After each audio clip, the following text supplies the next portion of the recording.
ఇప్పుడు వార్త ఏందయ్యా అంటే ఏపీ మినిస్టర్ రామ్ ప్రసాద్ రెడ్డి ఇలాకల జరిగిన ముచ్చట గురించి ఇప్పుడు వార్త. అరే మంత్రి సార్ ఇలాకల ఏం జరిగింది వాని టీడీపీలు కొట్టుకున్నారా లేకుంటే ఇంకేమన్నా జరిగిందా అంటే అది కాదుల్లా ఏం జరిగిందో మీరే చూసేయండి.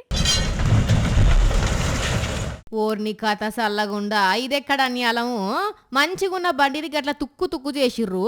ఒక్కటే సెకండ్లో పోయి పాత ఇనుప సామాన్కు పడ్డది. ఏదో ఇది ఒక్కటే వెహికల్ అనుకుంటే అర్దిక్కు వెహికల్ కూడా గిట్లనే పప్పు పప్పు తుప్పు తుప్పు చేసి ఇడిచిపెట్టిర్రు.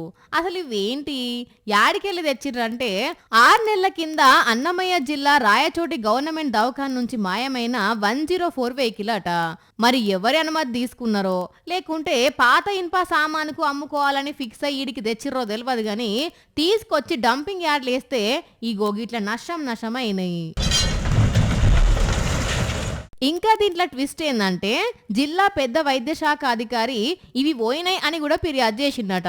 మరి కేసు అయినాక ఎందుకు దేవులాడలేదో ఎందుకు పట్టించుకోలేదో తెలియదు గాని ప్రజల పన్నుతోని కొన్న 104 వాహనాలు దొంగతనానికి గురి కావడమే కాకుండా దొంగతనంగా గిట్ల పాత ఇనుప సామానుకు అమ్ముకోవడమే ఆశ్చర్యంగా ఉన్నది.